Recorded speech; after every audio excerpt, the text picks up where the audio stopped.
아멘. 여호수아서를 계속 읽어가고 있습니다. 여호수아서는 크게 두 부분으로 나눌 수가 있습니다. 1장부터 12장까지는 가나안 정복 전쟁이 펼쳐지는 내용이 기록되어 있습니다. 13장부터 마지막 장까지는 가나안 땅의 배분, 분배가 어떻게 되느냐 하는 내용이 기록되어 있죠. 그래서 13장에 보면 모세 때에 이미 기업으로 받은 요단 동편의 땅들을 한 번 더 언급합니다. 루벤 지파, 갓 지파, 므낫세 반 지파가 얻은 땅이죠.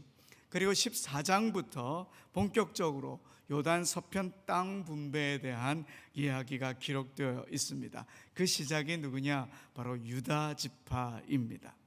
우리가 오늘 15장 12절까지만 읽었지만 유다 지파가 땅을 차지하는 이 15장은 여호수아서에서 가장 긴 63절까지의 내용이 담겨져 있습니다.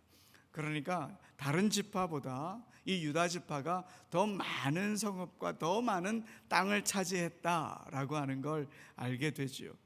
이렇게 유다 지파가 먼저 기록되었고 많은 땅을 얻은 것, 유다 지파가 이스라엘 가운데 가장 큰 지파였고 또 장차 이스라엘을 이끌 왕의 지파였으니 제일 먼저 기록되었겠구나 이렇게 생각할 수가 있겠죠. 그리고 정복과 분배의 중심이 이 유다에서 시작되었다라고 하는 것은 하나님의 언약과 하나님의 구원의 흐름을 보여주기 위한 의도적인 기록이 아닐까 하는 그런 생각이 듭니다. 여러분 일단 한번 지도를 한번 볼까요? 지도를 보면 노란 땅 맨 밑에 있는 땅이 유다 지역의 땅입니다. 여기가 사해니까요. 사해고 여기가 지중해입니다. 이 정도 가면 예루살렘이 있습니다. 그러니까 사해와 지중해, 예루살렘 그 밑은 전부 다 유다 땅이었다. 이렇게 간략하게 보시면 되겠습니다. 오늘 본문에는 굉장히 복잡한 지명들이 나열되어 있지만 이렇게 그림으로 보면 아주 단순한 경계를 보실 수 있겠습니다. 하지만 성경이 왜 이렇게 길게 기록을 하고 있을까? 이 경계의 기록, 단순히 지역과 행정의 문서가 아니라 하나님의 언약이 땅 위에서 실제로 새겨지는 장면이기 때문에 구체적으로 하나하나 기록한 겁니다. 그래서 오늘 본문은 하나님의 주권과 하나님의 약속이 담겨져 있는 말씀이다. 우리에게 생소한 지명들이 많이 나오긴 하지만 그 지명들이 바로 하나님의 약속의 증거다 이렇게 볼 수가 있겠죠. 데일 렐프 데이비스라고 하는 학자가 이런 말을 했습니다. 모든 경계 표시는 흥분으로 가슴을 두근거리게 만든다. 하나님의 선물에 관한 상세한 묘사는 절대로 지루할 수 없는 법이다. 이 데이비스라고 하는 학자가 여호수아 사사기에 대한 권위가인데 이 땅의 분배에 기록되어 있는 이 경계 표시가 흥분된다. 우리를 두근거리게 만든다. 왜 그럴까요? 여러분 이 땅의 약속은 지금 몇 년 만에 이루어지는 약속일까요? 출애굽할 때만 해도 이집트에서 얼마나 살았습니까? 430년이나 살았잖아요. 그 전에 누구랑 약속하신 겁니까? 아브라함과 약속한 거잖아요. 500년을 기다린 약속이잖아요. 500년을 기다린 약속이 이루어지고 있는 겁니다. 아브라함 때부터 이어져온 약속, 그게 이제 현실이 되니까요. 믿음의 조상 그 누구도 받아보지 못한 선물이라고 하는 것입니다. 출애굽의 지도자 모세도 받아보지 못한 선물입니다. 그런데 지금 이스라엘 출애굽 2세대 눈앞에 딱 펼쳐져 있는 거지요.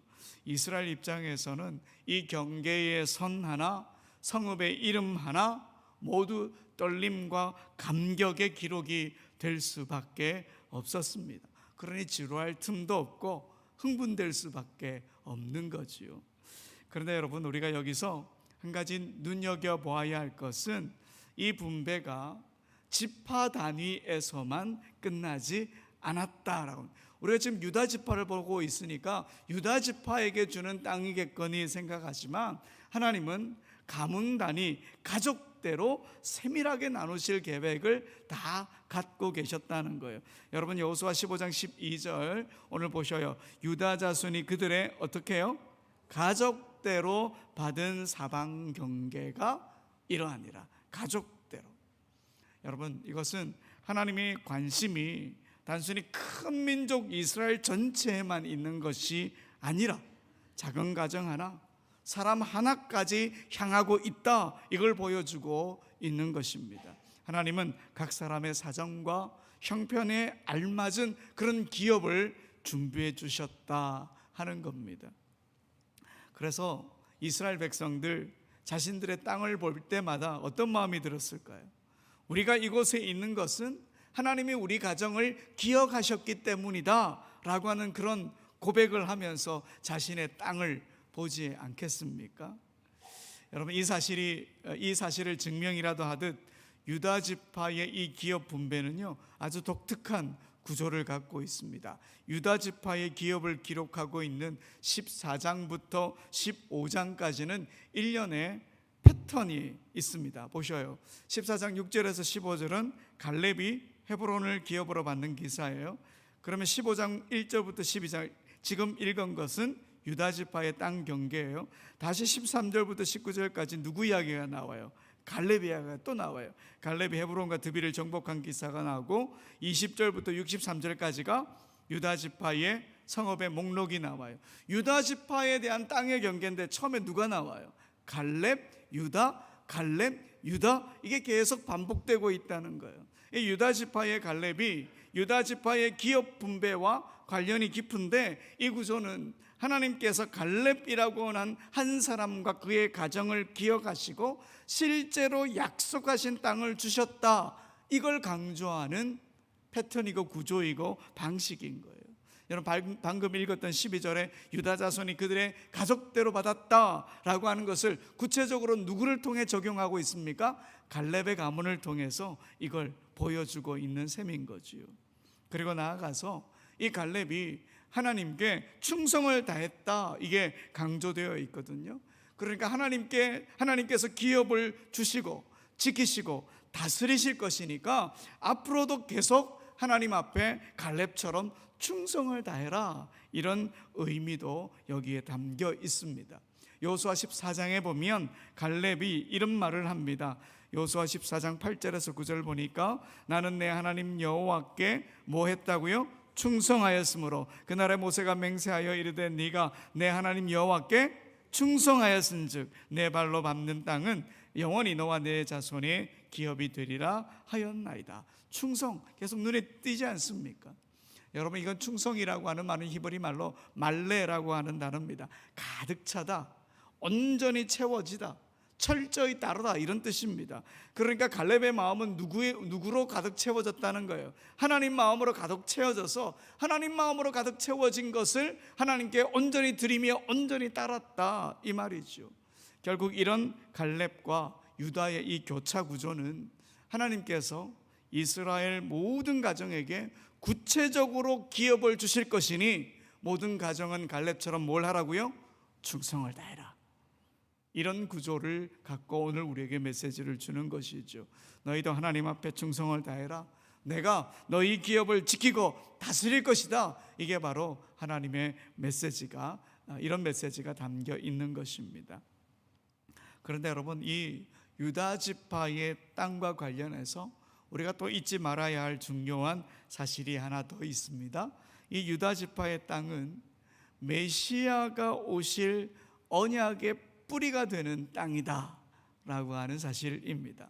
창세기에서 이스라엘의 조상 야곱이 그의 아들 유다에게 이렇게 예언합니다. 우리 창세기 49장 10절 한번 읽어볼까요?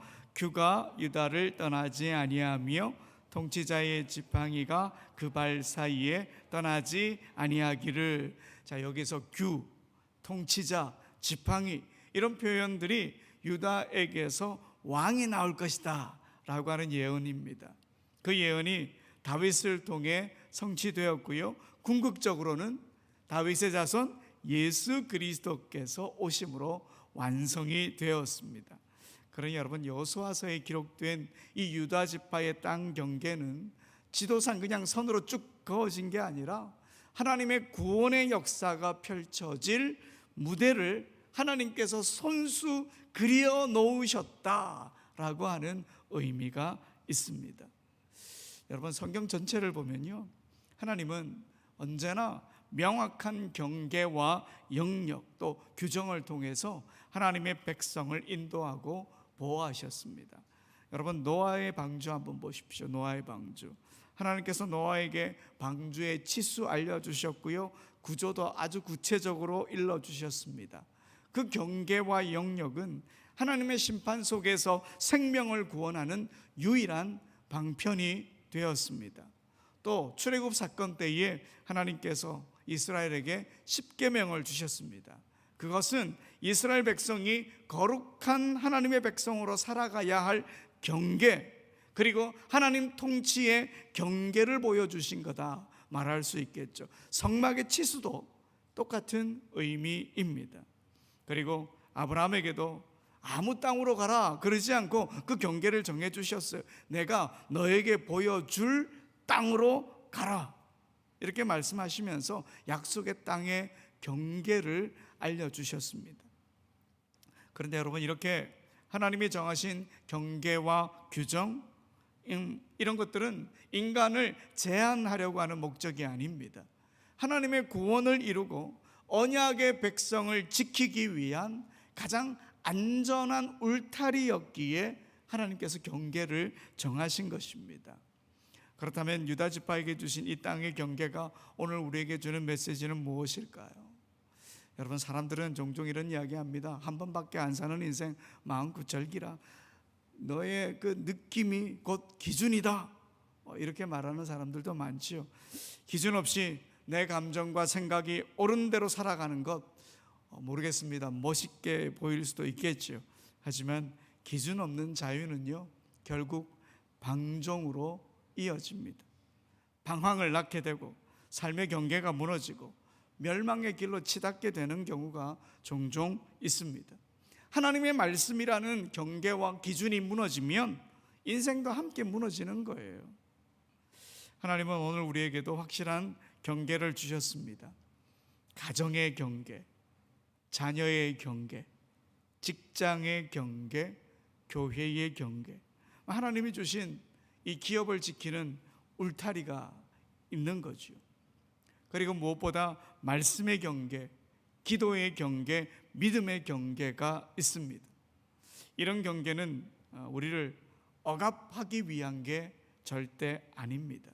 가장 아름다운 자리로 우리를 안내하는 생명의 울타리인 것이죠. 세속의 물결이 들어오지 않도록 말씀과 기도로 허물어진 것을 보수하고 하나님이 주신 사명과 삶의 자리들을 우리가 믿음으로 지켜 나가야 하는 것이지요. 여러분, 시편 16편 6절의 말씀을 우리 함께 읽어봅시다. 내게 줄로 재어준 구역은 아름다운 곳에 있으며 나의 기업이 실로 아름답도다. 아멘. 내게 줄로 재어준 구역, 하나님께서 손으로 그어주신 그 경계 안에 사는 것이 가장 안전하고 가장 복된 길이다라고 고백을 하고 있는 것이지요. 여러분, 우리는 지금 말씀의 경계 안에 살고 있습니다.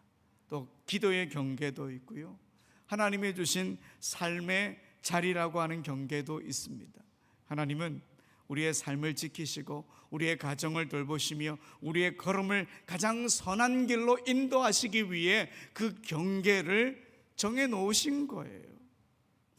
오늘도 하나님은 그 그어주신 그 모든 삶의 경계 안에서 풍성한 은혜를 우리에게 주십니다. 그러니 가정의 경계, 교회의 경계, 우리 일터의 경계, 삶의 자리를 아주 귀하게 여깁시다. 그리고 지금처럼 나와서 하나님 앞에 말씀의 경계, 믿음의 경계, 기도의 경계를 지키는 것 또한 우리의 인생을 복되게 다듬으시는 하나님의 손길이다. 이 믿음을 갖고 나갑시다. 이 믿음을 갖고 나가면 하나님이 바로 갈렙처럼 충성된 자로 우리를 여기실 것이고 우리의 기업을 계속 지키실 것이고 우리 인생을 보호하실 것입니다. 이 믿음으로 세상을 향해 나가는 우리 모두가 되길 간절히 소원합니다. 우리 함께 찬양하며